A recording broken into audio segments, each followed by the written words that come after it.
Саламатсызбы? Эфирде президент Жапаров берүүсү.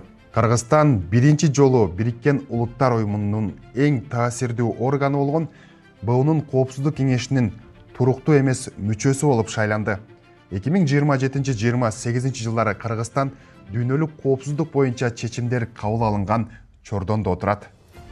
Kyrgyzstan 142.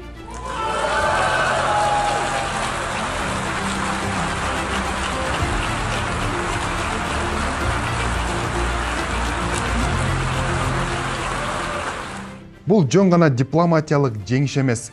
Бул ийгиликтин масштабы кандайча эбегейсиз экенин сиздерге айтып берип, талдап көрөлү.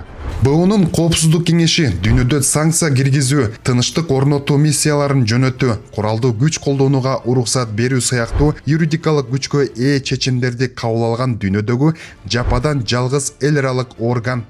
Бир үстөлдө АКШ, Россия, Кытай, Франция жана Улуу Британия сыяктуу державалар отурат. Эми ошол залда Кыргызстандагы тараза ташын кое алат. 191 мамлекет менен иштегенде дагы жөн эле бизге добуш бер деп айтпастан, алар менен кызматташуу жолун табыш керек. Ошол субстантивдүү болуш керек мамиле. Биз ушуну жасайбыз, ушуга көңүл бурабыз деп ынандырыш керек. Ар бир элчини, ар бир центр capital деп коебуз, ар бир мамлекетте. Себеби дегенде Филиппиндердин элчиликтери дагы бизге караганда 2 эсе көп болду.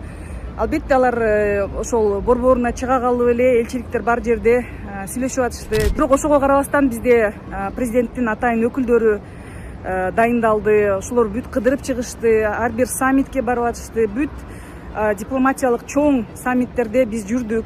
Ушунун баары ыраттуу, бирдиктүү жумуш. Мен дагы бир жолу ыраазычылык билдиргим келет. Себеби дегенде эгерде саясий эрк колдоо болбосо, президент тарабынан, министрлик тарабынан, министр тарабынан мындай жетишкендиктерге, мындай иш-чараларды өткөрө алмак эмеспиз. Эми алдыдагы жоопкерчилик абдан чоң. Бул эми азыр баарыбыз сүйүнүп атабыз, бирок алдыдагы кандай иштейбиз, кантип бекемдейбиз, бул такыр башкача тепкич Кыргызстан үчүн. Ошондуктан биз татыктуу иш алып барышыбыз керек. Бул өзү абдан чоң жумуш, абдан чоң жоопкерчилик. Демек, бул эл аралык салмак саясий капитал дүйнөлүк деңгээлде таанылган ишеним мандаты. Бул бизге биринчиден биздин мамлекет менен каалайбы, каалабайбы биз менен сүйлөшөт. Чоң мамлекети, кичине мамлекети баары келип сүйлөшөт. Бул биринчиден. Экинчиден, биз ошо Бириккен Улуттар Уюмунун коопсуздук мүчөсүндө отуруп, биз мамлекетти тааныштырабыз мындан ары дагы.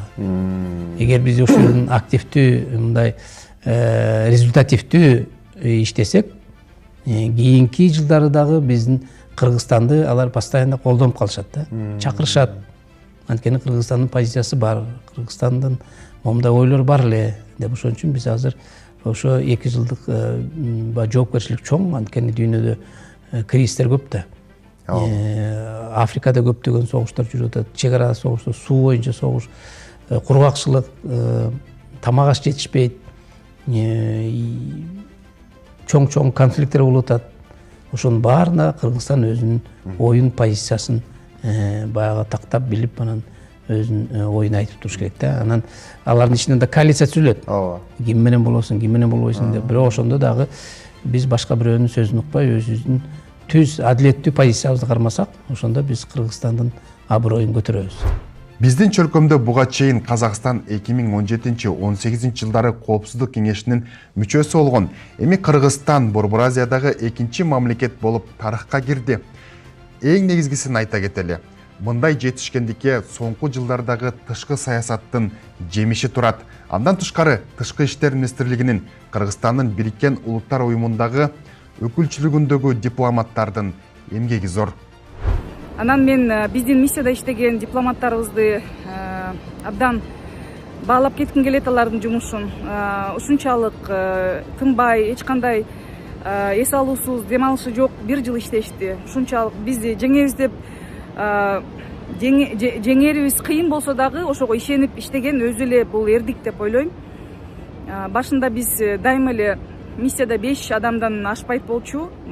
Министрликке, Тышкы иштер министрибизге дагы ыраазычылык билдиргим келет. Себеби дегенде бизди бекемдеп, азыр биз ошол 1 жыл ичи 10 дипломат менен иштеп 10 адам иштедик да. Анан негизи ресурс аз болгондуктан абдан мындай күчүбүздү толук жумшадык.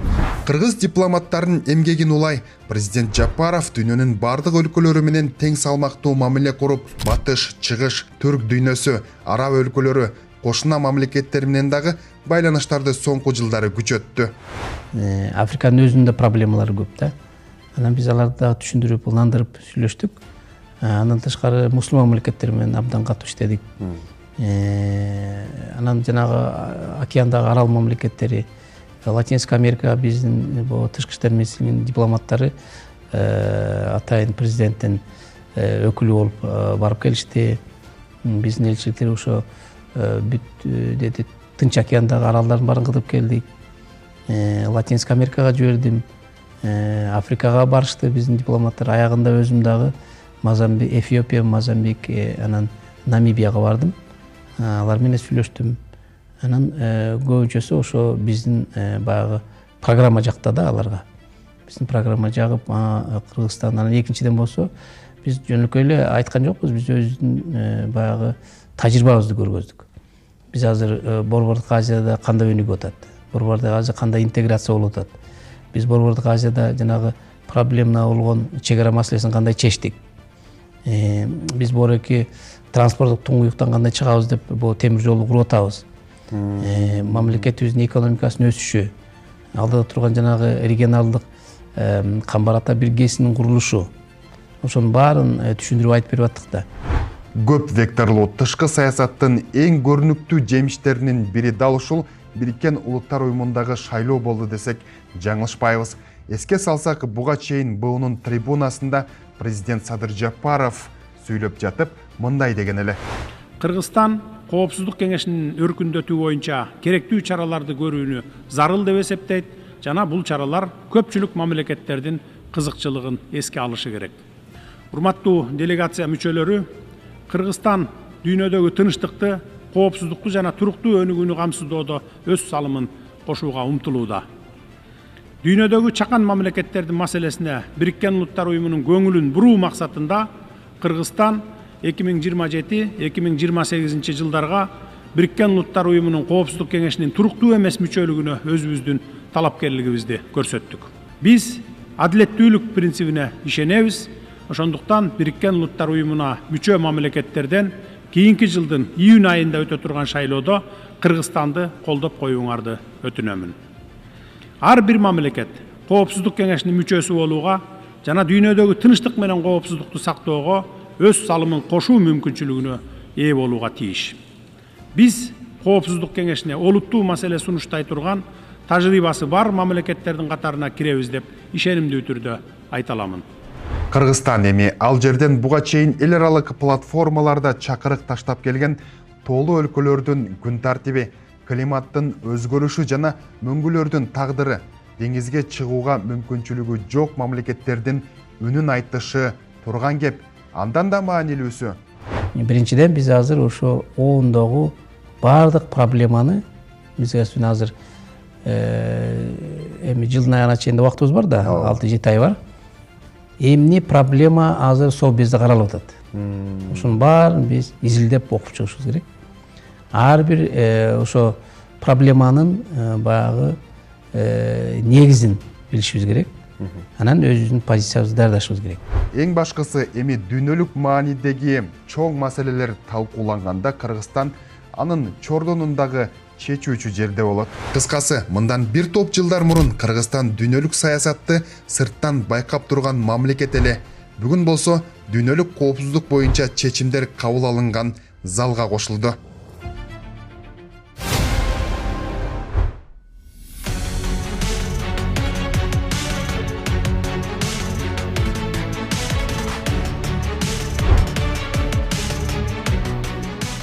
Июнь президент Садыр Жапаров Бишкектеги социалдык конок үйүндө ата-энесинин камкордугунан ажыраган жаштар менен жолугушту.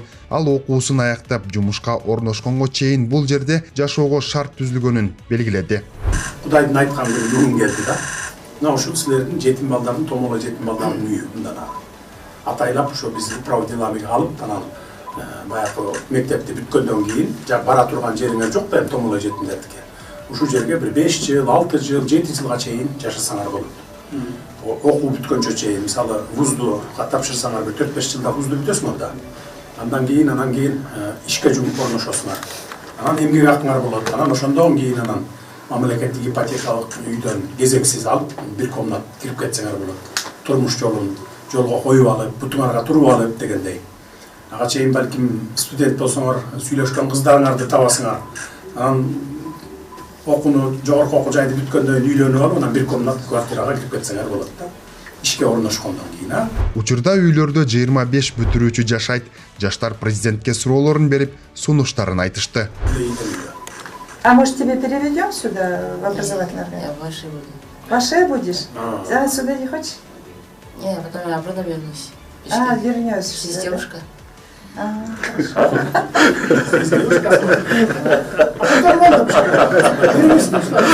Зачем? На потом оставить. О, молодец, уже девушка 40. Следович, пару салют. Кимдер квартал? Пару? Мейланда, жакшы, ийгилик силерге. Мындан тышкары алар жайкы эс алуу жана ден соолукту чыңдоо лагерин уюштуруп берүү өтүнүчүн билдиришти. Алар окуу жылы бою мектептерде болуп, сыртка чыгууга мүмкүнчүлүк аз экенин белгилешти. Президент Жапаров тиешелүү мамлекеттик органдарга бул маселени ыкчам чечүүнү тапшырды.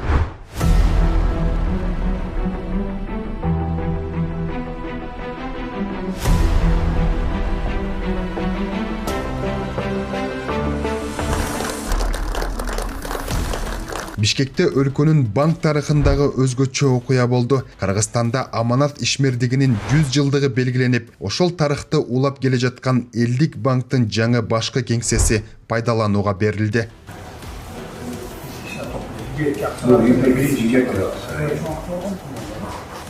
Бул азыр бизде 1 сомдук жок, 5 сомдуктар уже жок. Уже жок. Onun da жок, Монета алып калды. Уже монета куралды.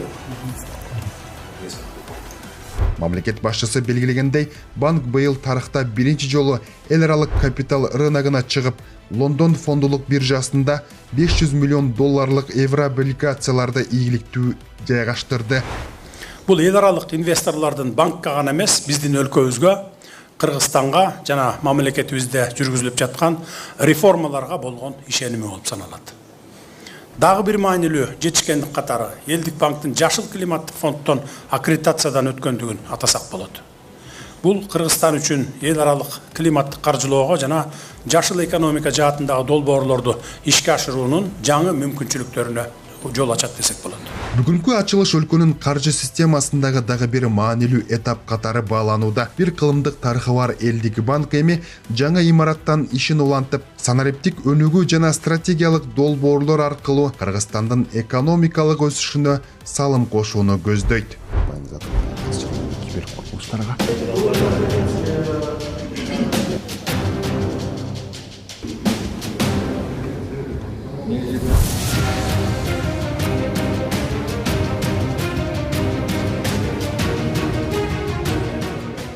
Бүгін президент Садыр Жапаров терроризм, уюшкан кылмыштуулук жана баңзатырга каршы күрөшүү боюнча биргелешкен талкуу өткөргөн жатат. Ал үчүн Бишкекке Шанхай кызматташтык уюмунун ички иштер министрлери чогулган.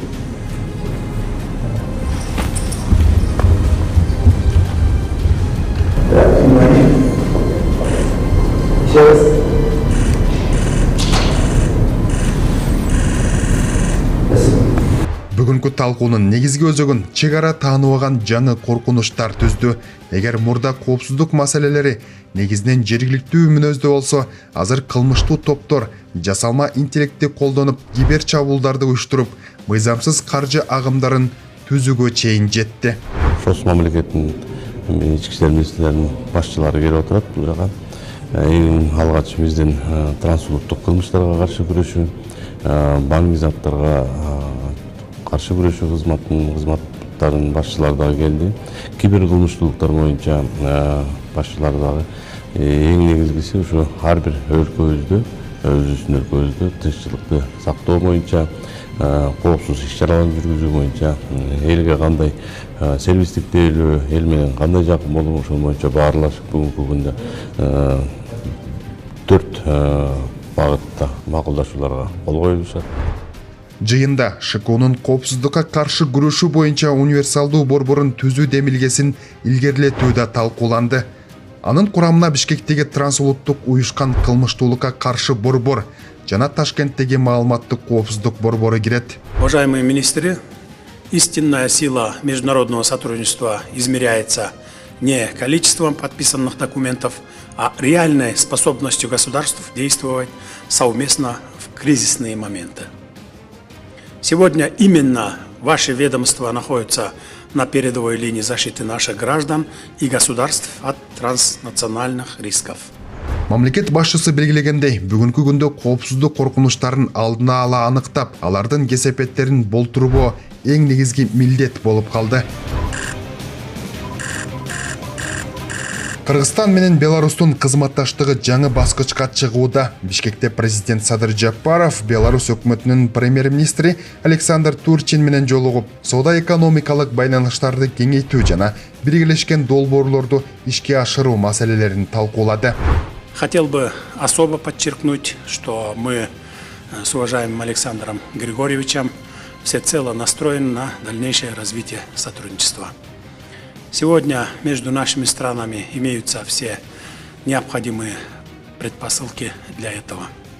Самое главное, имеется твердая политическая воля к реализации достигнутых договоренностей. Былтыр эки өлкөнүн ортосундагы товар жүгүртүү тарыхта биринчи жолу $200 миллион ашып, $206 миллион жеткен. Кыргызстан негизинен өнөр-жай кооперациясын өнүктүрүүгө, Беларусь өндүрүштөрүн локалдаштырууга жана жаңы инвестицияларды тартууга кызыктар. Кыргызстан Европа биримдиги менен кызматташтыкты бекемдөөнү улантууда. Өлкө башы Европа биримдигинин Борбор Азия боюнча атайын өкүлү Эдуард Ципрайсты кабыл алды. Кыргызская республика заинтересована в дальнейшем углублении двустороннего политического диалога, расширение торгово-экономического и инвестиционного сотрудничества, а также продвижение практического взаимодействия по широкому спектру направлений, как энергетика, логистика, торговля, цифровизация, авиация и другие. Тараптар инфраструктуралык долбоорлорду, анын ичинде Камбарата биргесин талкуулашты. Эдуард Ципрайс президентти Кыргызстандын Бириккен Улуттар уюмундагы Коопсуздук кеңешинин туруктуу эмес мүчөлүгүнө шайланышы менен куттуктап, өнөктөштүктү тереңдетүүгө даяр экенин ырастады. Жемишин берген аптанын аягы футбол менен жыйынтыкталууда. Көк майсаңда Кыргызстандын ак шумкарлары менен Палестинанын курама командасы жолдоштук беттеш өткөрүүдө. Бүйүр кызыткан беттешке президент Жапаров да күбө болду. Спорттук иш-чара Бишкек шаарындагы Дөлөн Өмүрзаков атындагы стадиондо ФИФАнын июнь күндөрүнүн жана Азия кубогу 2027ге даярдык көрүү иштеринин алкагында өттү. Командалар оюну 0-0 эсебинде аяктады. Курамдын ортосундагы экинчи беттеш 9 июньда өтөт.